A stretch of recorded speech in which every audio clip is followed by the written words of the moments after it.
Hey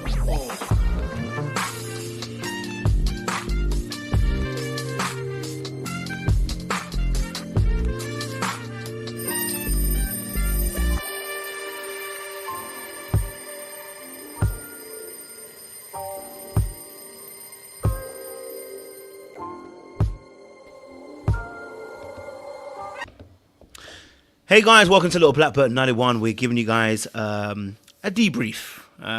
After these interviews, there's always a little bit of a debrief just to kind of unpack what we saw, what we experienced, what we went through. And I think it was one of those powerful interviews again once more, where we got to have a real deep conversation about some interesting topics. But there's a lot of things that were happening on that interview. I think the story is about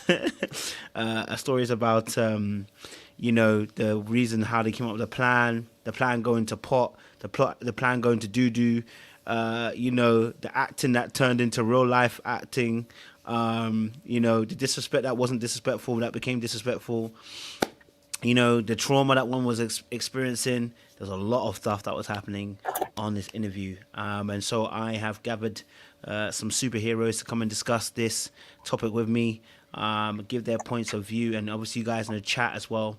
We appreciate you. It will go members only in a second or two. So if you're not a member of this channel, what I suggest that you go and become a member. It's £1, $1. It's not expensive. I made it as cheap as a cup of coffee. All right. Cup of coffee. All right. In fact, a cup of coffee is probably more expensive, isn't it? You know what I mean? Yeah. So we just want to be able to make it as cheap as possible for you guys to join in. So make sure you guys like, share, subscribe, click on that bell button for notification of uploads.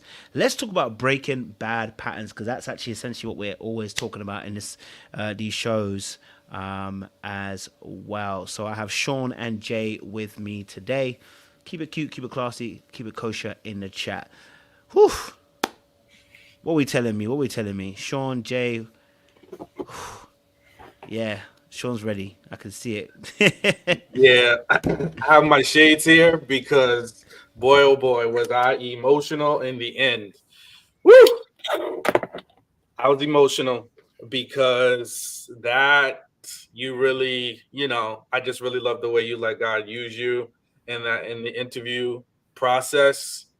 Yeah, and I feel like I don't know what type of transition I'm going through, but I feel like I'm in a deeply empathic phase in my life because the emotions just start to hit me, and even just hearing his story so early on about the level of trauma that he had to deal with, it just really just broke my heart. Now, I just want to also preface this by saying, whenever I look at somebody, especially now when we start to break down and look at people's behaviors, I can isolate somebody's actions and also have empathy for their situation. So I don't want anybody to hear what I'm saying or hear what I'm about to say throughout this process and be like, oh, you're excusing his behavior. Oh, you're making excuses for his behavior. That's not it at all. But I think there is an ability to identify with somebody's pain and also understand that people just typically don't wake up and do the things that we see them do. They have an origin. And then when you hear his story about the level of trauma at an age where you're totally dependent on your parents to provide for you, and you don't have that at all, it just breaks my heart. It broke my heart that that's where his starting point was. So you talk about intentions and impact a lot, and a lot of things that we're going to probably say are going to be along those lines today. Also, Shan, you know what I'm saying? Thank you for earlier, our little back and forth with Summer. Because after we got off the live earlier, I definitely was sitting there like, girl, you were like a little hard. But sometimes I'm that way because it's just like, what is Summer's intentions? and I know we're talking about Dom right now, but what are Summer's intentions when it comes to lashing out because of things that happened in her past? And her intentions never felt like they were pure. Like, I am doing this because I'm actually hurting. It was more, I'm doing this for the attention. So that's why I wasn't having so much the grace. But though Dom's story today, not his overall story, but the story he was going through today was a bit of a roller coaster ride, because there was times it was like, okay, brother, here we go. Cut the live, cut the live now, cut it live, because we on some BS and you're trolling right now. And then we've managed to get to a spot where it was just like, you're hurting. You don't realize you're hurting, and you don't realize you're hurting other people in the process. And though your intent was to spice up the show, the impact that you had at the end wasn't what you even expected. But I also looked at the live and I was like, you know what? Thank you. Because this was a lesson for a lot of us, not just him. And sometimes God worked like this. We don't know why. But his actions brought him to today's live, what all brought us to a full fruition of some type of healing, some type of closure in some chapters that we might have needed, some type of revelations in some parts of us that we might have needed. And we didn't know that we actually needed him, just like Don doesn't know a lot of the help that he actually needs. We didn't know that we needed it until we came today to today's live. There was a lot of my childhood I've seen in Dom. And I was thinking about, that's what made me think about Summer again, is just because when I told you earlier, Shan, the situation of her situation, I know somebody that's going through the same.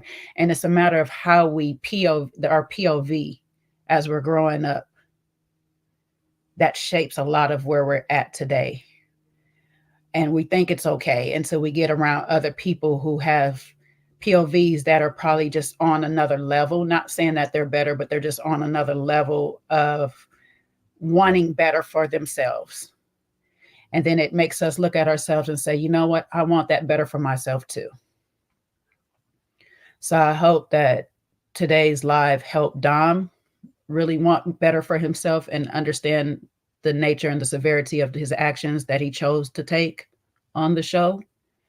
And I hope it helps other people in the world that is probably struggling with some of the similarities that he's gone through, help them want better to start making the change before they end up in the same position and having to be defending themselves the same way.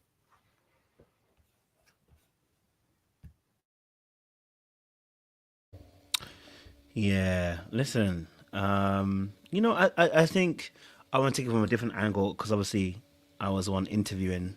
And so I guess I'll give you an overview in terms of my thought process. I think obviously after the last interview with Alexis, I had to go and do some thinking behind the scenes, some prayer, some time with God, some time with my peoples. Jay and Sean obviously spoke to me about some things I could have worked on within the process, obviously, of the interview as well. So I think from my perspective, it was about how do I go about going into this interview with the upgrades and the improvements that needed to be made in terms of to have a better conversation, right? And so, I think for my thought process was just to kind of, I guess, go back to basics, which is, listen more, and just try to guide rather than necessarily interrupt. So, let the river flow as the river needs to flow, and just kind of guide it, ask questions, and try to keep a less judgmental point of view from the perspective as well.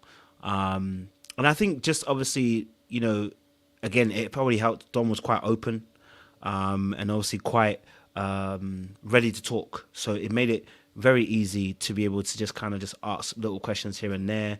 When it got a little bit serious, I tried to make it a little bit more jokey, just so that I wanted to kind of slip in behind the subconsciousness, like, yo, bro, that was kind of wild. Like the Superman grab, I really was being serious about when he said Superman and Lois Lane. It was Superman and Lois Lane. There is no way that Lois Lane gets out of Superman's grip. Like, that's how he was with her. Like, so it wasn't that I was trying to lighten it to be like, let's not take this thing seriously, but I was trying to almost bypass so it doesn't get too serious, so he can actually take it, hear it, and then kind of just receive it a little bit and be like, yeah, that was kind of mad. You know what I mean?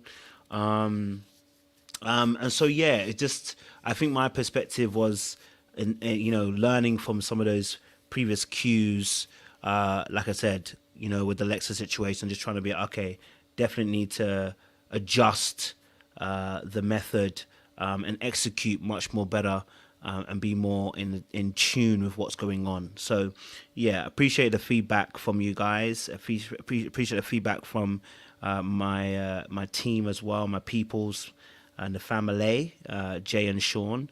They were very frank and very honest behind the scenes, and that's contributed towards this conversation, what you see now. So, yeah, I'll pass the buck back to my fellow teammates again to give their viewpoints, but appreciate the feedback from everybody as well.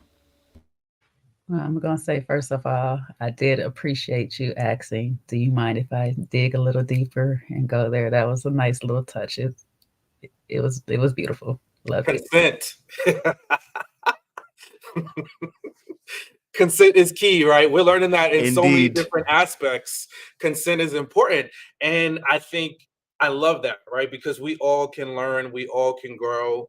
None of us are immune from doing things better, differently. You know, and I think if that's what we talk about so often on this channel, for us to live it out is true too. And you know, some people maybe who've been watching can see the evolution in some of us. I know I can look back at old videos and see, you know, the evolution that I've made, and I'm still evolving. Sometimes I'm like, wow, what is going on here? You know, because initially when I started, you know, I was like, I'm gonna watch as always, because you know, I'm gonna support, I'm gonna want to, you know, listen in. But I really, after I've heard a few of Dominique's previous interviews, I really wasn't compelled or thinking that I was going to hear anything different.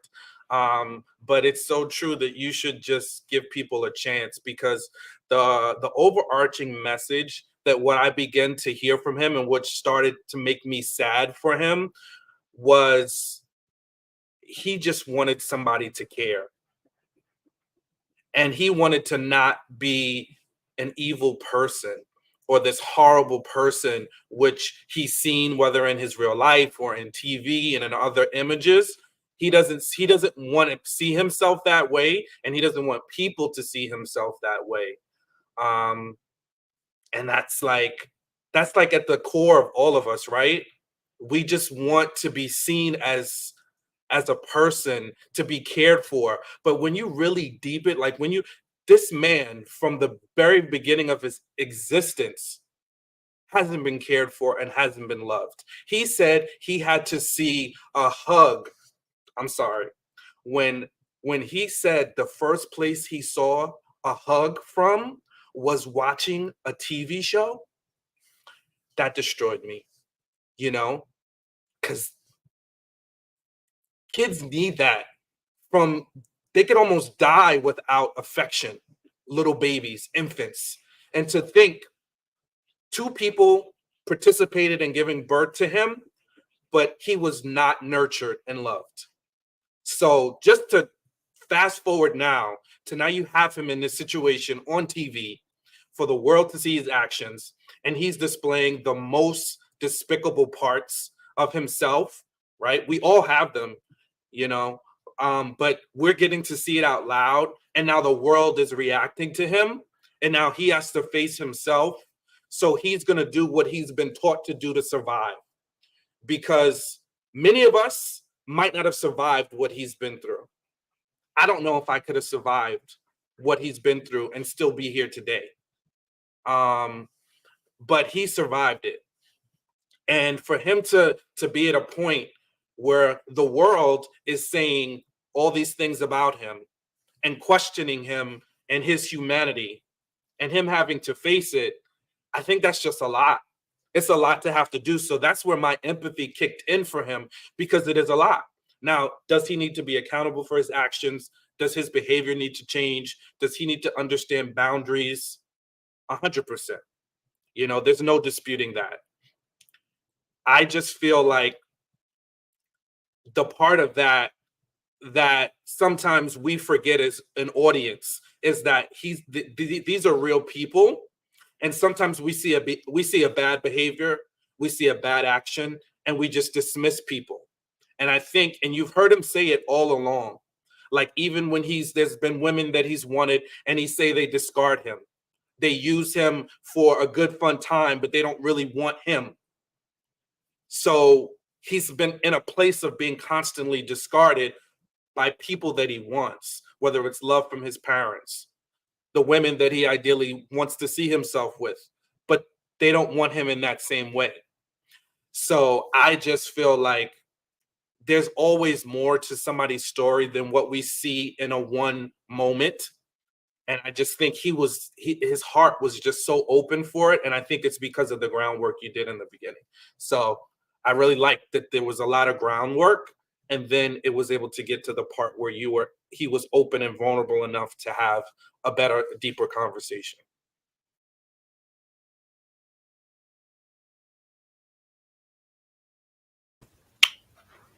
Honestly, in the beginning, and we family here, so I'm gonna be real honest with y'all. In the beginning, even through some of the story, I was just like, he is trolling us. He is trolling us.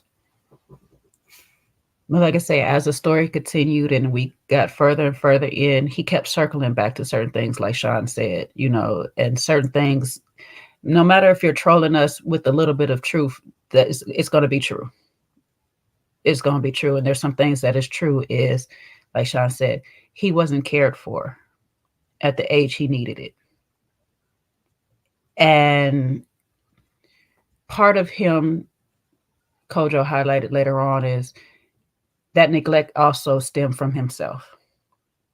Even though he had to look out for himself early, he still wasn't really doing that to the degree of totally just honing in and protecting himself emotionally, because he's still in cycles of dealing with the same type of people, the same type of energies. And he'll say, oh, it's just because I'm young, or it's just because it's like you're still not young anymore, but your mind is still there, because that's where your mind is trapped at, because your mind was left as a child to your own devices. So unfortunately, parts of him is still stuck at 14 years old. And it's a cycle that I've come to learn with my grandmother and her mother. Her mother had her at 15. My grandmother had my dad at 15. What does a 15-year-old know about having a kid, let alone being raised by a 15-year-old who had you at 15? To turn around, you know what I'm saying? And her kid has his first child at 50. They don't know nothing but the same cycle that they're in until one of them decides to break it. The one of them was kind of like me, because I looked at both of my parents and it's like, I want more. And when I tell you, when I had my daughter at 20, I was crying because that was the same age my mom had me. And I looked at that and I said, I got to still break this cycle. And like I was telling Coach and Shan in the background, we break one cycle, but there's still 10, 13, 14 more that we still got to go through. And the wonderful thing I loved about him is he was able to forgive his mom, but sweetie, you got to forgive your dad too. Your dad, like you said, was forced into a lifestyle at 14, forced to give up his dreams at 14. So he had resentment that in turn turned to some type of form of abuse. And I'm not saying that's excusable, but we got to look at sometimes the parents that we're dealt, they're going through their own traumas too. And sometimes their traumas trickle down to us. And the way to break that trauma is to actually recognize that is one there in the first place, and then start correcting the mistakes that our parents made. Now, it's not saying that you're not going to make some with your children. You're going to still have some F-ups with your own kids, but that's how we start breaking that cycle. And he's doing a pretty good job. It sounds like, we only know what he tells us, but it sounds like he's doing a pretty good job of being that active parent that he didn't have, of being that loving parent that he didn't have, and I commend him on that part of it. but there's still parts of that cycle, the DV part, that you're still willing to play out. And I don't know if it's because of what he calls it, the amnesia, the forgetfulness of what actually took place in the home while he was growing up. You know, sometimes that's a trauma response, and I've seen Shan put in the chat earlier that we forget things because it's a trauma response. It helps us cope. It helps us get by the day. It helps us to move on. I know his other trauma response is, like he said, I don't hold on to anything too long. I don't harbor, but that's still a trauma response, because when I'm not holding on to the stuff long enough to recall that I don't want to be in this position again, I don't want to feel this again, I just let it go. And I'm good for that. I'm one of them type of people. And sometimes I got to sit with that pain and say, you know what, hold on to this, because you didn't like how it felt when it happened. So don't just let it go. Don't just dismiss it and forgive those people so easy. But I believe that's a response to the DV that was going on in home, because he said dad was abusive. But in order for me to continue to love my dad, I got to let it go. In order for me to continue to love my mom, I got to let those parts of them go. And sometimes it's okay to hold on to a little bit of it to remind you, these people hurt me. And it's okay to forgive those people for hurting you. But it's also a reminder to not make that same mistakes to hurt other people going forward while I'm getting the healing that I need to recover from this. Deprogram is not easy. It is not an easy journey, because you're learning everything that the whole world has taught you since birth. At whatever age you are learning it. So now at 32, he's going to have to start his deprogram journey. And 32 years of what he's been taught is going to be hard for him to break. But if he wants to, if he really wants to, he can. And what he's going to need is some great mentors. That's why I put in the super chat to you that I pray that he gets some mentors that he wants to be. You know, I hope the people that surround him going forth is the people that he aspired to be and want to teach the kids that he wants to help to be like them. You know, hopefully he keeps sessions with you, coach. You know what I'm saying? I think you are a good speaking force into his life. As I said, a guy makes no mistakes. That's why I think all of this happens, to bring him here full circle to you. I hope that he holds on to that. You know, and something in some of your conversations can help. And opposed to like some other people we've watched just recently in the past, the reason I feel the sympathy and the empathy for him right now is because at the end of this whole live, he gave me the impression he wants better for himself. It's not like some of the other people that just, I want better, but F what everybody says. He actually listened to you. And I'm willing to work with anybody that actually comes open, like, seriously, I want to be better. Please help me. So I do pray that he fully gets the help that he needs. He continues his therapy. He gets into more coaching. He gets mentorships. He gets people around him, like, of the men he actually wants to be, no matter their age. Because sometimes the men are younger than us. Sometimes the women are younger than us. Doesn't matter the age, but if you aspire to be something better than what you know, you just got to surround yourself with those type of people.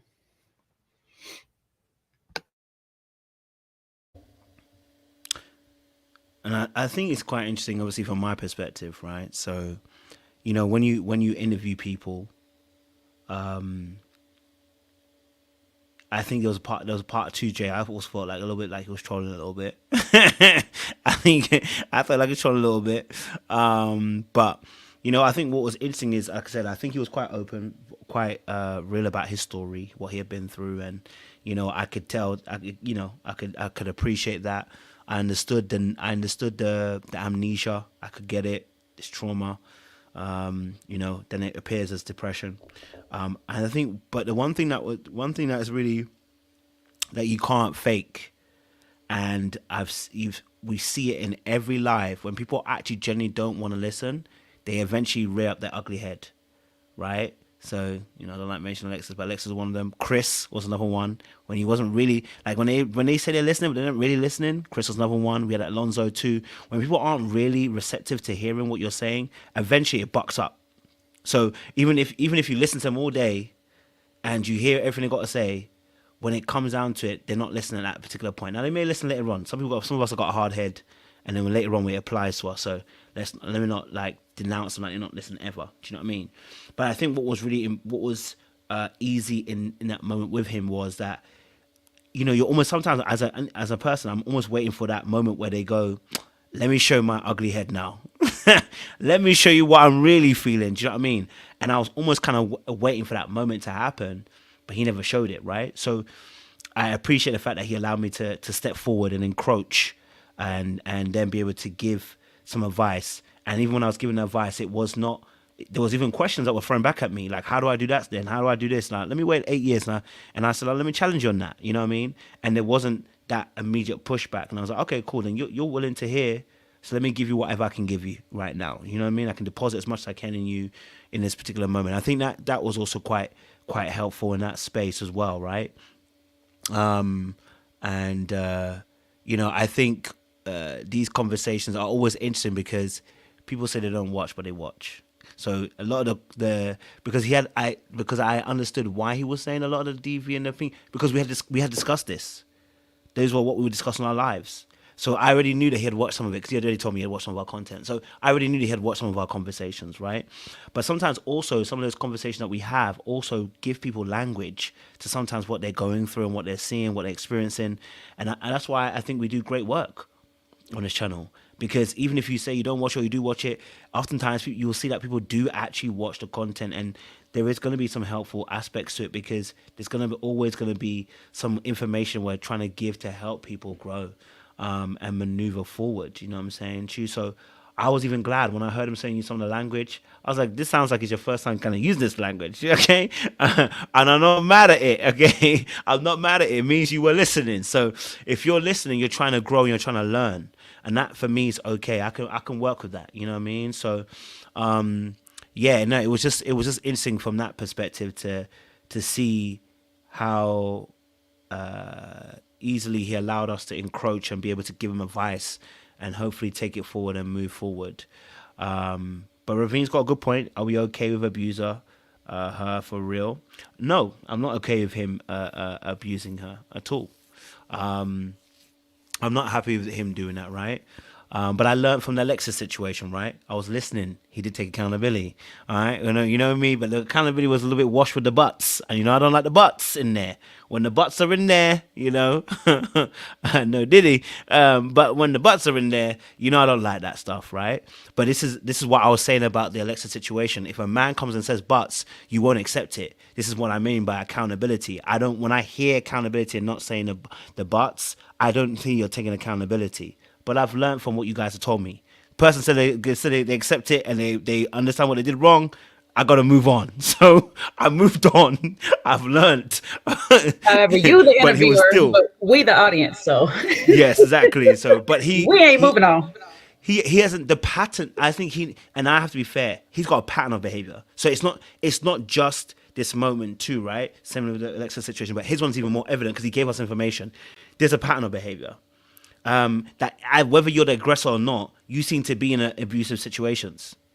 So, and the one thing I didn't challenge him on, I definitely could have challenged him on that, and I think it bypassed me, was that every situation he's a victim. Hey, I mean, there isn't a situation that he's not a victim. I mean, and that's the one part I would actually hold him to that. And like at that point, you do have to really look at yourself. Why are you always a victim in a situation? That, for me, tells me you're not taking accountability of your life, taking stock, and making sure that actually, when you look at situations where you're looking at what you're doing, you can't always be the victim. Eventually, we've got to ask that real question. That's the one part I would say that's contentious with him, is that he's always a victim, and that, for me, tells me, nah. You gotta fix on that. So yes, I don't rock with the abusive behaviors at all. I don't agree with his behavior at all. I don't rock with that. But because he was receptive, I can give him the information to hopefully grow and learn from that moment. Do you get what I'm saying to you? So he's not getting a pass. It's more the fact that was able to give him feedback, and hopefully he was listening, so he can take it and move forward, and see that his behavior is a problem. And towards the end, he was saying, listen, he didn't realize his behavior was such a problem. Hey, listen, now you know. So it's on you. If you're in the same situation again, ain't nobody else but you. You know what I mean? So he's going to have to look at that as well. Yeah, go for it. Sorry, who was is it Sean? Yeah, Sean. Okay. Yeah, I think, and this is a very layered thing. And in the very early on, I just keyed into his trauma. And I think that with that level of behavior, and I've also kind of just like reset my expectations on how far you're going to get with somebody. And I learned that by watching Alexis's interview as well, because that's one of the things we talked about, right? How much and how far do you press with somebody that you really don't know? And what's your real expectation that you're going to get out of it, right? Because that conversation about accountability gets pushed. And how much accountability do we really expect someone that we truly don't know and don't have a relationship to walk away with? When our opinions right out the gate are so vastly different, right? So for all of us, and I don't want to speak for you, but Kojo, I would almost say Kojo included, what we saw from Dominique in that incident with Alexis is something none of us would ever want to be part of. And so it immediately is something wrong. So we're never really going to be on the same page about his actions, right? Because he did it and he's really not completely apologetic for it.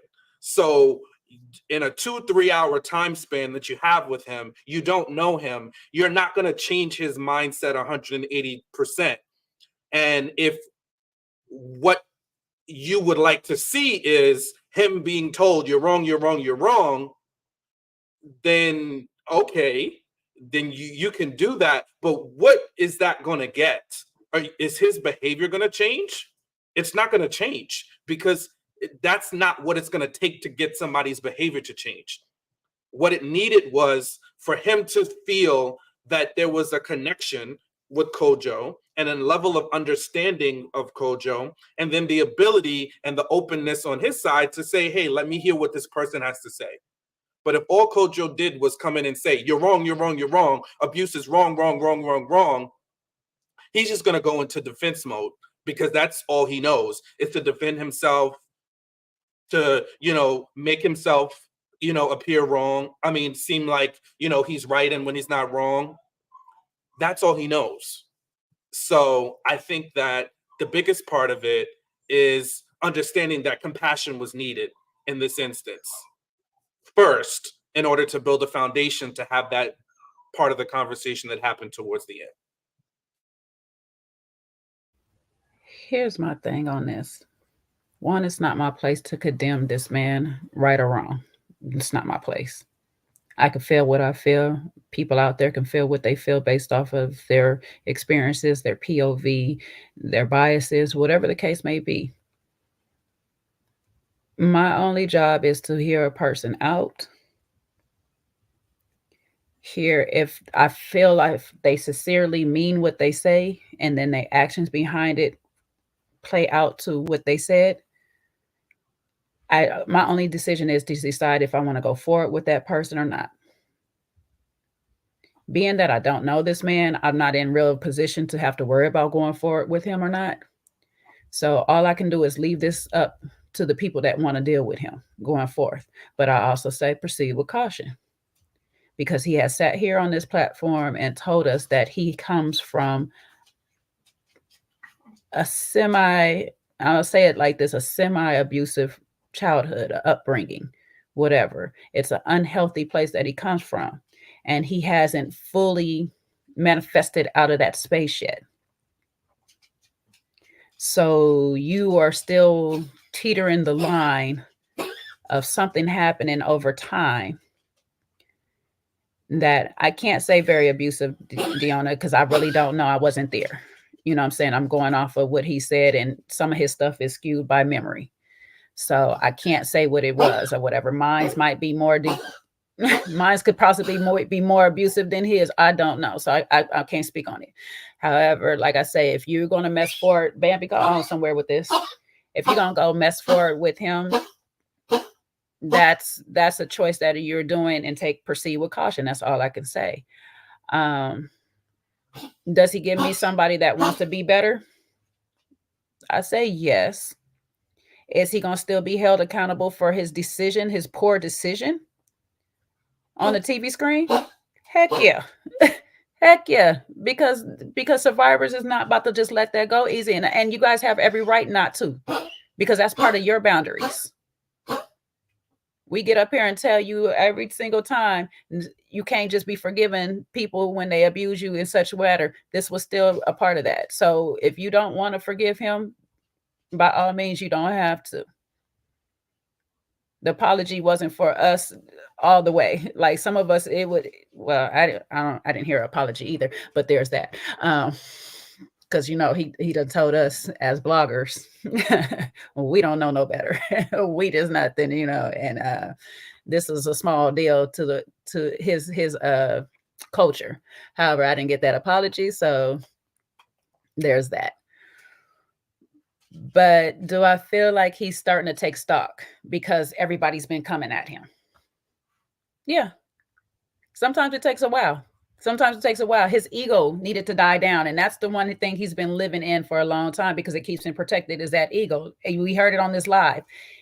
It was a fake relationship, but his ego was tested when she was flirting with other people. His ego was tested again when she shoved him.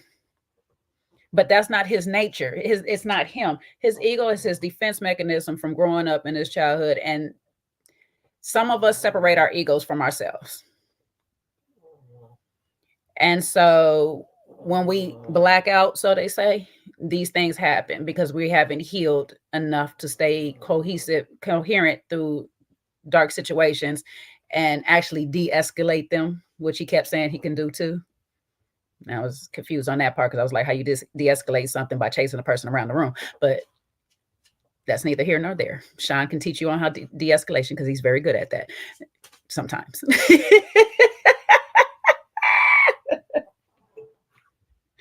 But there's things to work with, and I'm not going to take away that he's a work in progress, child. He's a lot. It's gonna be a bit. It's gonna be a bit.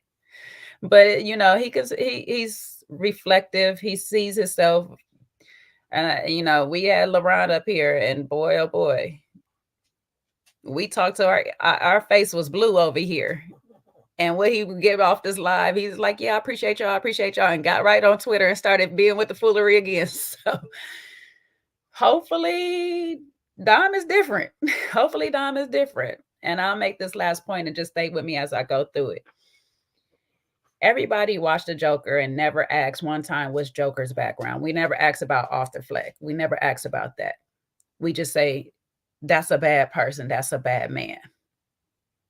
But we look at Bruce Wayne and Batman and we say, oh, Batman lost his parents as a child, so it's okay. He's doing it. They're doing the same thing, both causing harm to other people based off of vengeance that was done to them. So let's just take in people's backstory sometimes and find out what actually is causing the trauma. And if you're actually willing and trying to help that person, you work from there. You just don't look at them and just say, oh, this is a bad person. They did this one mistake and that's it. And I'm glad Kojo said it in the live earlier. There will be a lot of people's story in the Bible that we never got nowhere with if we just stopped the story at the mistake that they made. If we stopped David's story at the mistake that we made, we would have never known that he was supposed to father the family of the Messiah at any point. If we just stopped at the first mistake he made. If we stopped at the first mistake that, who else in the daggone Bible? Because I'm on Saul, David right now. Paul, before he became the apostle. You know what I'm saying? He was running around killing people for the taxes. Like, if we just stop on people's first mistake or, grown mistake, let's put it like that, because we know this ain't his first time, just like he's trying to tell us it ain't Alexis' first rodeo. It ain't his either.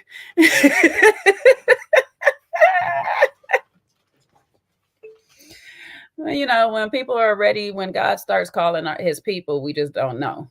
And so we gotta just hold space to try to give them that space to grow and change from that behavior, but keep a strong eye on them. Just keep a watchful eye on them. That's all,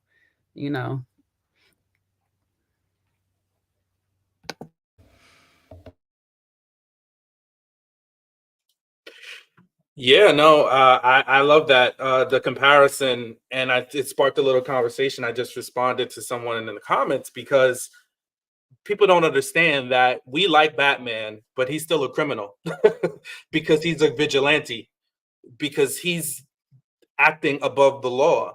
He's using his own understanding of what's good and what's bad, who's right and who's wrong, and he's exacting vengeance. That's still not correct. You know, it may be to us from our perspective because he's fighting criminals, but notice the pathology. You know, you notice when Dom talked, he was always the victim in his story.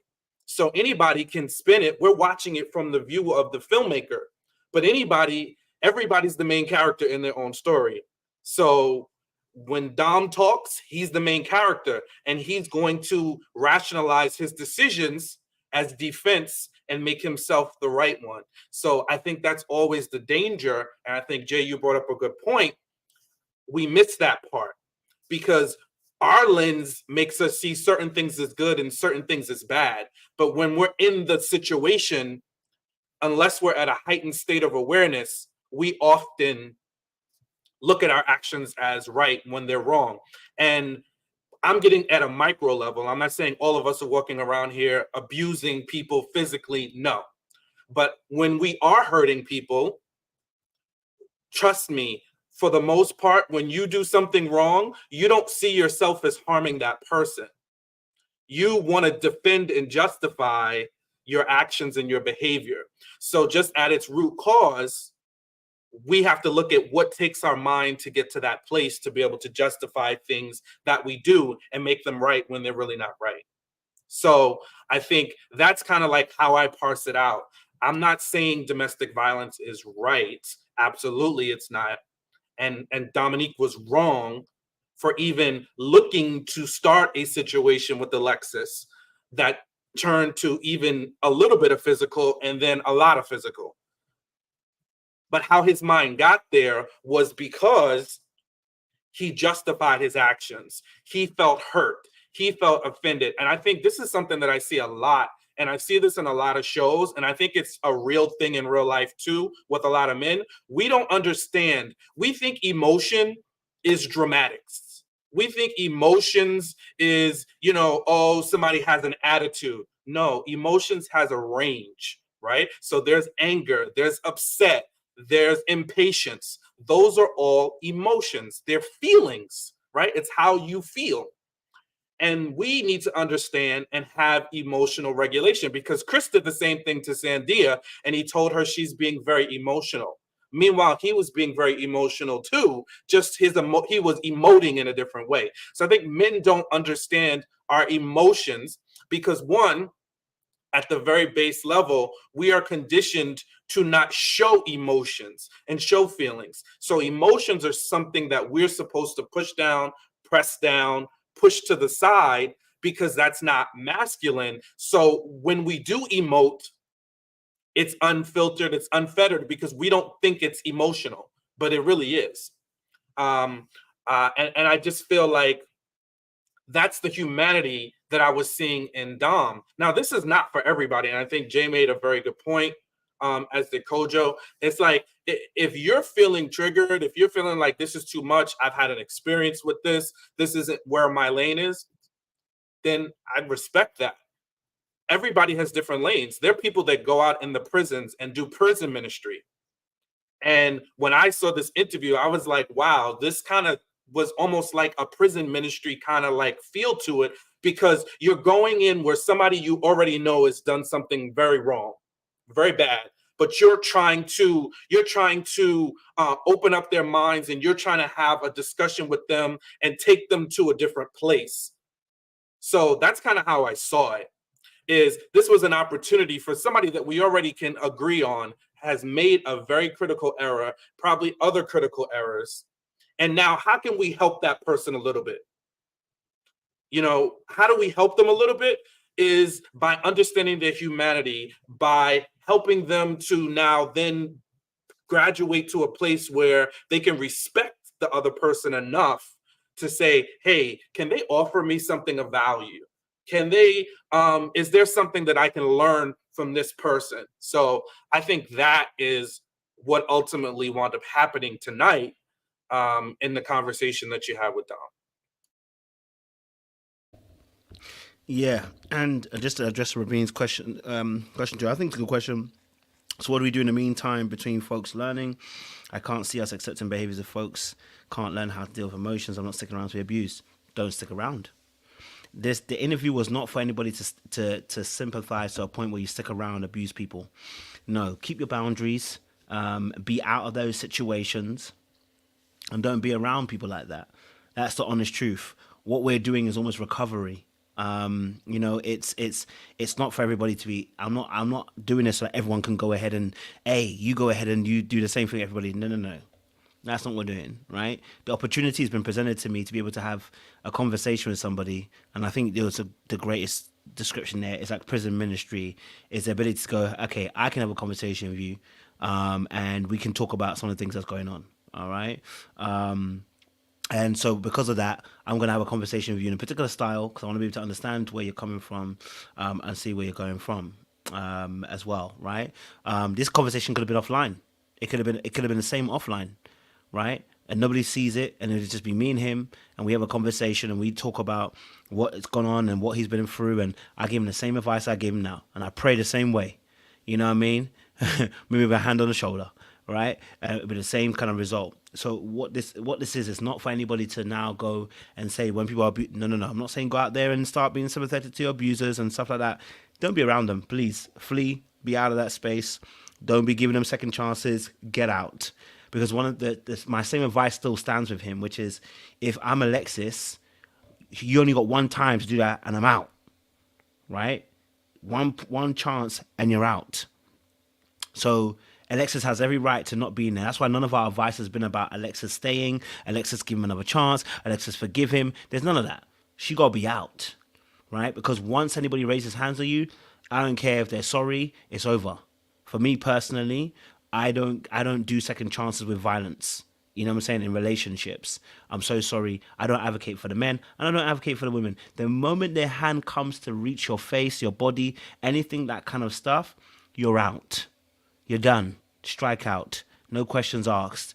And someone might say, yes, it's a little bit hard, but it's because we know that these things lead to very dangerous places, and I don't want to agree with it. So the whole point is that this conversation was not to get people to now be drawn to him and now come and da-da-da. Listen, like you keep saying, there's women who already entered his DMs. Rather, let's have a conversation. Let's highlight some of your problematic behaviors. Let's maybe talk to you about some of the things that you may not be doing right now. Let's talk about some of the things that, your patterns that you keep finding yourself in. Let's talk about the fact that, some of the trauma you've experienced from youth is now playing a part in the way you're dealing with relationships now. Let's talk about those kind of conversations. So don't worry. We're not asking anybody to go and play martyr or to become a therapist for somebody who is has that past and has an abusive tendency. I'm not asking you to do that. We're just saying that there's a conversation that's been had that, we've been, the grace of God has allowed us into talking and hopefully changing his mind through the interaction and conversation as well. So absolutely every right, Ravine, to, in the meantime, you should be out. Meet me, Roadrunner. In the meantime, you should be working on yourself and loving yourself. That's what you be doing. But I just, Lorraine B, I don't know where you get behavior cannot change. Has your behavior not changed since you was a kid? Does your behavior not change when you go into the office or post from around your girls? Behaviors can be changed. It's the person's the person's mentality on wanting to change the behavior, though. If I have a bad behavior, it can't be changed. I don't know what you mean by it can't be changed. For psychopaths, I'm not a doctor. I can't say if it can or can't. I would assume at some point it can, maybe, but yeah. But I can't diagnose him as psychopath either. So that's not my thing or whatever. So I don't know.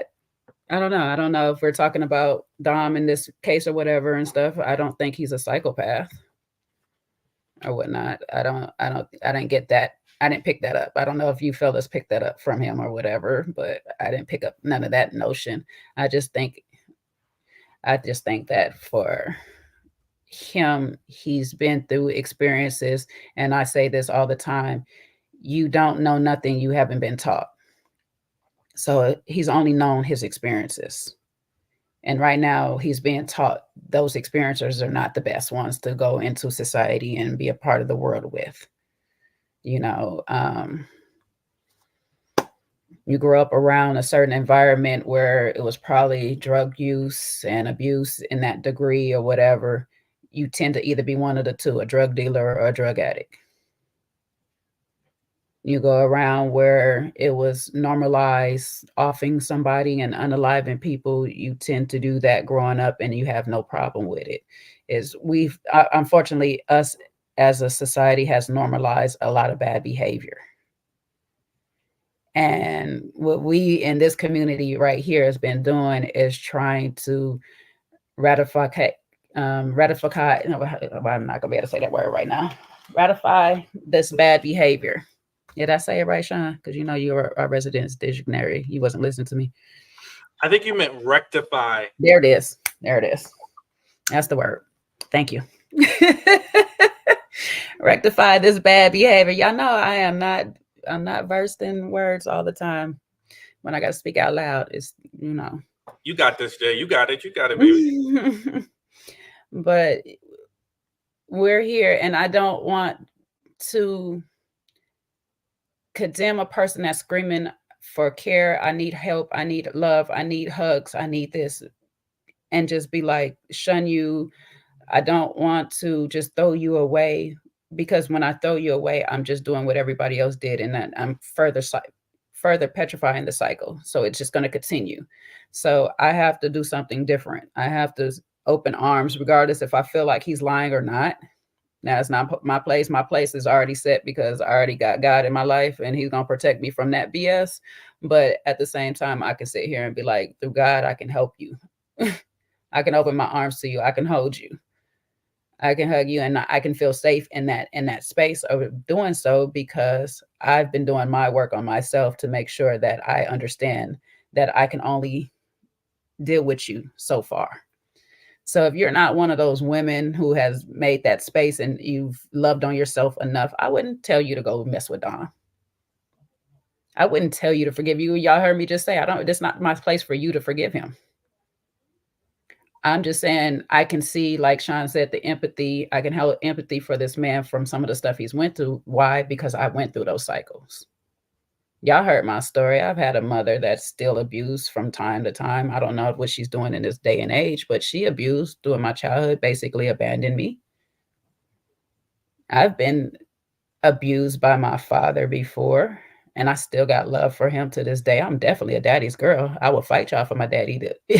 But, you know, at the same time, and I've also gone through, and I just told y'all that the other day, where I had to go through parenting counseling because I was recycling the same cycle that I was introduced in to my own daughter.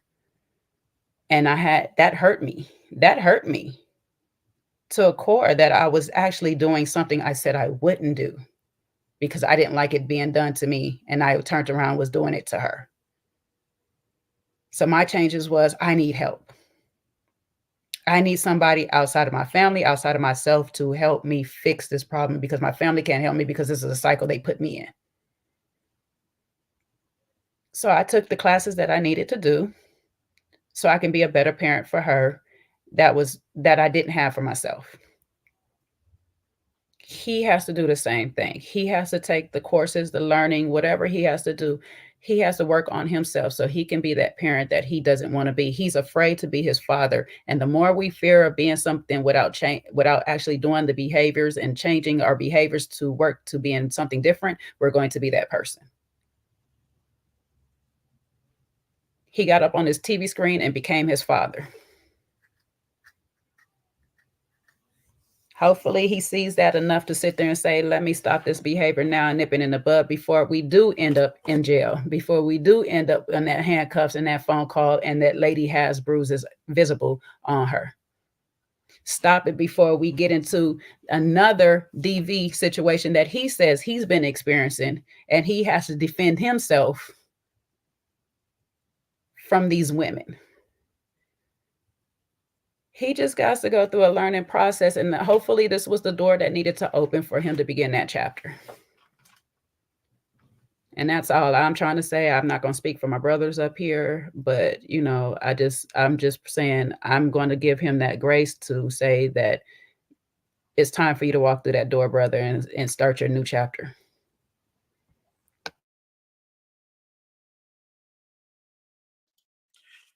There's two things that I thought about. One, when he was, just kind of going back a little bit to when he was talking about his dad and his mom and forgiving his mom. There's a funny movie, and I'm going to think of a movie or a song. Typically, it's a movie called Just Friends. Came out in like the early 2000s. And there's a funny line in the movie, and it's called "Forgiveness is more than saying I'm sorry." And I think, when I heard him say that, to me, I think at the base level, he forgave them, but it's more than, saying sorry or the person saying sorry, even if his mom did apologize. It takes a lot to truly forgive somebody, especially for the level of pain that, Dom experienced as a child and the things that he witnessed and the way he wasn't protected or cared for or nurtured. So I don't know if he's really done that foundational work, and that's some heavy stuff. So I just think that this is another way that we deal with trauma, is we brush things away or we minimize them, because if we deal with the gravity of our experience, the pain is too much to deal with.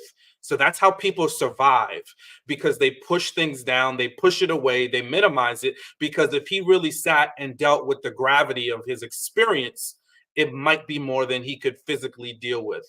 So I think that's where, and we'll hear people say, and we were talking about this on the live earlier, Jay, that we did for Summer House on your channel. They were like, Summer needs therapy. Summer needs therapy. Yes, Summer needs therapy. Yes, Dom needs therapy. He says he's in therapy. But again, is what you put in is what you put out. Input, output. That's how therapy works. As somebody who's been through therapy, somebody who understands the therapeutic process, it's input, output. So what you put in is what you're going to get out. So if I'm giving you this limited amount of information of me, the therapist is not a soothsayer. They're not a psychic. They're not all-knowing. They're not God, right? So they only have the information that you shared with them to help you to the capacity to which you want to be helped. So I think that's something, a lot of us say, and it's true. Yes, we see people and we're like, yeah, they need therapy. There's a lot of people. I don't know if we've kind of interacted with people. I've interacted with people in therapy. Therapy doesn't make people necessarily better. You make you better. It's what you're willing to hold accountable, what you're willing to own, what you're willing to take from the therapeutic process and put into practice. So it takes work, it takes an ability, it takes cognition. There's a lot of moving pieces. So just because he sat in front of us and said he's in therapy, just because he sat in front of us and said he forgave his mother, and this is just my experience, that I don't just take that. That to me is a great thing. Yeah, it's good. But that's a lot to unpack, everything that he's been through. So I don't see the effects of him being self-actualized and realizing, hey, this happened to me and this is why I continue to be in these situations. And now I need to have a different course of behavior. He's not at that point in life yet. And that's where probably my heart was hurting for him. And I think lastly, the scripture that I kind of sit on, and it's a very difficult scripture. It's very heavily debated amongst believers. Anything involving forgiveness is, but Ephesians 4:32 says, be kind and compassionate to one another, forgiving each other just as Christ forgave you, right? So if I can get on my little pedestal for a second, it doesn't say forgive somebody when they've done something that is forgivable to you. It doesn't say have compassion for people when it's something that you can stomach. It says be compassionate, right? So God's word is broad for a reason, because we need God's forgiveness when we've done the worst, right? And my worst is not Kojo's worst. My worst is not Jay's worst, and vice versa. So it is a very difficult space to sit in when we see somebody do something so wrong, but also rationalize we're called to forgive.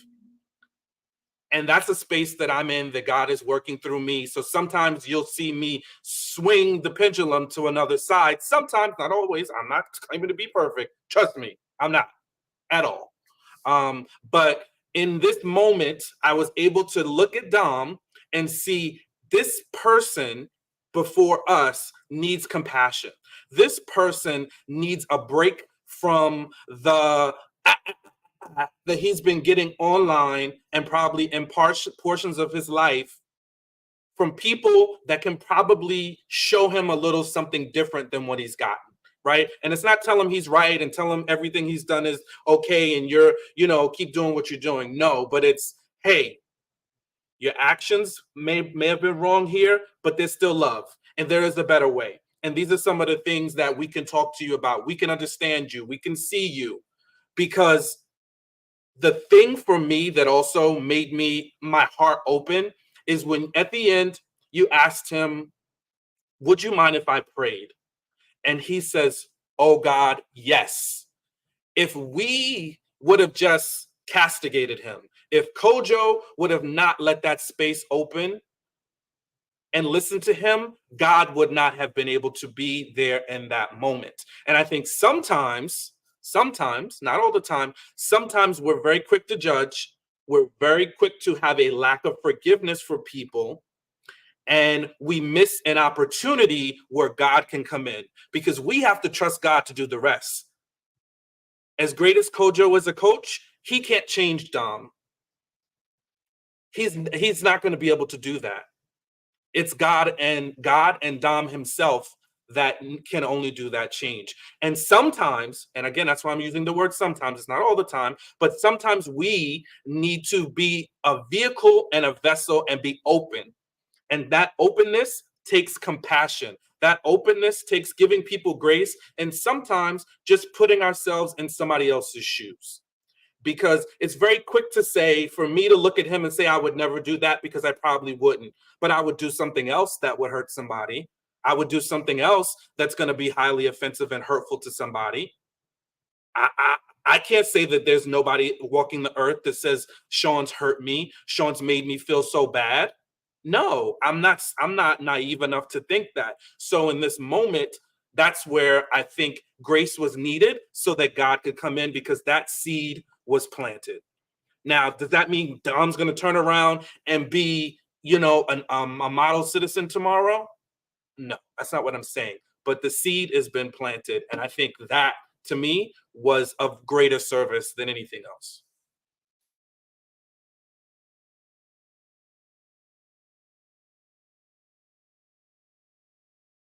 I don't have anything else to say because Shan summed it up beautifully. So, Well, thank you, Sean. I appreciate that. We've come to the end of our time, but audience, thank you so much for joining us. I want everyone to hear our hearts on this. These are growth moments, not only for those who have been interviewed, but those of us who are audience members. I'm learning, I'm growing, and I'll continue to shift again as well. And again, I want to highlight for anybody who has gone through, any DV as well. I am not lessening we're not lessening the action. Okay, there are consequences, and I always say this. One of my favorite lines: "You can give your life to Christ, and you can still go to jail." So, and that's where he'll be if he continues on the path he's going, right? Because there's a pattern of behavior he's exhibiting. So if he doesn't fix that pattern of behavior, whether he thinks he's the victim or not, you're going to find out one day. They don't care if you're a victim or not. You're going to be in jail. Okay. All right. And jail might be nice. You're going to be in prison. Okay. So he's going to need to quickly change the patterns of his behaviors to bring about a better, result. We're praying that he won't be in that space. We're praying that he won't, contribute to his own downfall in that space, and that he'll learn. But I've always told you this. Consequences need to happen. Okay, so some people need to learn through consequences. So if he doesn't learn through this interaction, doesn't take time to really focus on what needs to be changed, you're You're going to find out by consequences, and the consequences, what you're sowing and you're reaping, when you find yourself in jail, it won't be because of anybody else, but because of you. So I don't want anyone to think that we are letting him go off scot-free or anything. It's what we're just trying to bring a different perspective to say. We've met him at the road, and hopefully it's a Damascus moment. Eyes are going to be opened up and be like, actually, I need to change what I'm doing, you know? I need to see that I'm kicking against the rocks, and I need to see that actually this behavior is not beneficial for me. But if not, he can go to jail. It's just that simple, you know what I mean? So I want to hold that space out for anybody as well. So if anybody has been affected by this, I really do appreciate you contributing, whether we agree or disagree, whether you've asked a really good question to kind of just get us to think differently. I appreciate it because it helps the conversation, moves it forward, and just makes us remind ourselves as well that there is two sides to the story. He's given us his, but there's obviously people who have been abused in their side of the story. So hopefully we get Alexis on too. We'll be able to have her side of the story because she may have a completely different perspective to what he has given us as a narrative. Now they're not together. Right now they're separate and solo, and that may mean that we may have to look at the situation a bit more differently because he's giving us his perspective. But when the other side comes to you like, "Oh, actually, you know what, brother, we appreciate, but you missed out some parts that were important to be discussed." So we'll wait and see for that. But I do appreciate him coming on the platform. I appreciate him being honest and open. I appreciate him sharing his truth as well. But let me let Sean close out, and then we'll be out. Yeah, well, thank you, Coach Jay. I think this was a dynamic conversation. I think ultimately what we saw tonight was understanding the root cause of things and to also be able to spot red flags. I think it's not something we touched on so much in the debrief, but something that came up in the comments, that came up in the discussions. And it's to also know, be vigilant when you see something, right? When you see a flag, don't ignore a flag, especially if it's a red flag.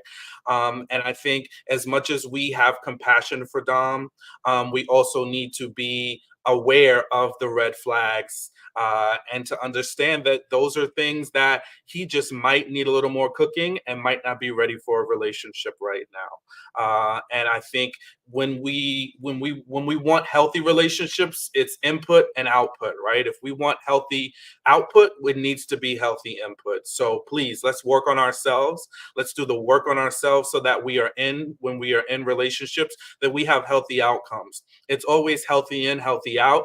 If it's unhealthy in, it's going to be unhealthy out. So please have the understanding of what your input is into all situations so that you can have the best output and best outcomes. Back to you, Coach.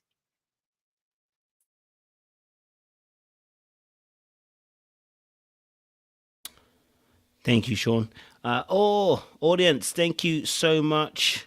Oh, they said I should keep it on my PayPal. Let me. I was going to say they asking for your PayPal. Yes, let me keep it up there. I don't think I have a PayPal up there. It's in the description box, guys. It's in the description box. But I think it's Little Blackbird 91. It's just Little Blackbird 91. If you follow that, guys, the PayPal is Little Blackbird 91. And so you can supply through there. But thank you. You know, I appreciate that you guys want to contribute. I don't like asking one of those kind of things, you know what I mean? But yes, much appreciation. What I will say is, if you need some coaching, now that I can supply, okay? That one I can offer and I can say about, okay? We are doing some coaching again, and I do need to push that. The Lord keeps telling me, you know, don't be afraid to push that. So that one I will push for. Asking for money I can't do, but this one I can, okay? If you are looking in the need out for coaching, I think my next week is kind of getting booked up quick. So please, book yourselves in. You can leave the description in the box below. It's Calendly, and literally you can just book yourself in. It's like it's a 2-second thing. So no longer do you have to email me, wait for my email. Probably my email gonna miss. The amount of emails I missed with coaching is ridiculous. So listen, Calendly just goes straight into my calendar. I've set it up so it goes straight in. And yeah, you don't have to do much, and I'll get it straight away, and it locks into my calendar as well. You can only book 24 hours before, because you know me, if you book it any closer, I'm going to forget you, okay? But we thank the Lord for how he's helping me grow, okay, and be better. So if you are looking for some coaching, want to help in terms of maybe, some ideas and some thoughts. Maybe you just want to have a conversation. Maybe you want to bounce off some ideas, whatever. Book yourself in. Let's get the conversation going. And let's see how best we can support you and serve you as well going forward. All right. That said, much ado, family. I appreciate you. We'll be back, I guess, I think our next live is Saturday, I think it will be. So that'll be our next live. In sense of, I don't think anything else has come up. Has any other shows that are coming up at the moment? None. No, you're done with Married at First Sight. So Unless you Listen, just are they still going? bro, I don't want to. I'm not Oh my gonna keep god! chasing you. I'm not gonna keep chasing you like Noel chased Summer. wait, you see how he got to ask you. They still going? I'm like, they're still good. I thought they were done when they did last week's episode. The women's madness was revealed last episode. Chloe, it shows how Chloe, is just done with them, and they're still on the hate train, bro. A masterclass and a lack of accountability and toxicity on the women's side. Is there one more episode this week then? I don't know. I hope not. I think it's just last week, but who knows with maths? They like to drag stuff out. Man, that's a season that never ends. They be giving you 35 episodes for no reason. You're going to get a 50 series episode. It's a 50-part man. 50-part, exactly. You're going to get a Risa Tisa. Risa Tisa going to be done before they are. 52 parts. But listen, while we're on here, Kojo, I just want to tell you, like, this is probably by far one of my most favorite interviews you've done in the history of me being affiliated with this channel. Like, you really did such a phenomenal job, bro. And then the way you let God use you in the end to do that prayer, and it just, I'm telling you, though, I think that touched a lot of us. I hope if anybody missed that part, like, if you can see, like, and that's what, like, made me so passionate about this debrief, is because you never know what somebody needs. And it was just like he needed that. And the way he was so happy to just get a prayer. And he openly admitted to crying and feeling emotional. That showed me you don't know how much people are lacking until you really just take a step to just get to know them a little bit. And I think you just did a phenomenal job. I just had to tell you, like, that was phenomenal. Thank you, Sean. I appreciate it. You're looking delectable as always,